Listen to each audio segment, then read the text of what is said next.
Mettre fin aux inégalités, mettre fin au sida, mettre fin aux pandémies.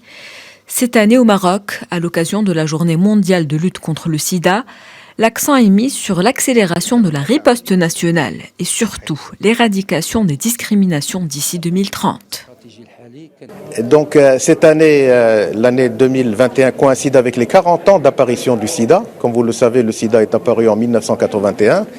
Et bien sûr, c'est pour montrer que le sida est toujours là. Après 40 ans, il existe encore. Il occasionne encore beaucoup de nouvelles infections qui sont estimées à 1,5 million dans le monde en 2020 et de décès. Et donc, il est très important, bien sûr, de continuer les efforts pour pouvoir atteindre les objectifs qui ont été définis au niveau international et pour pouvoir mettre fin au sida en 2030.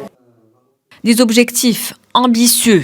Élargissement de l'accès au dépistage et au traitement, développement des services de prévention pour les populations clés ou vulnérables et mise en place d'une feuille de route pour l'élimination de la transmission du VIH de la mère à l'enfant. En 2020, 730 nouvelles infections au VIH ont été enregistrées au Maroc, une prévalence inférieure à 0,10%. Nous avons des chiffres épidémiologiques qui dénotent d'une très faible circulation du virus en communauté. La prévalence ne dépasse pas 0,08% en population générale. Il y a bien sûr des populations clés et vulnérables et plus exposées, parmi lesquelles cette prévalence est beaucoup plus élevée. La somme allouée à ce plan stratégique dépasse les 500 millions de dirhams, dont plus de 50% va aux activités de dépistage, de diagnostic et de prise en charge, sachant que ces prestations sont offertes, sont gratuites au niveau du Maroc et sont coordonnées par le ministère de la Santé.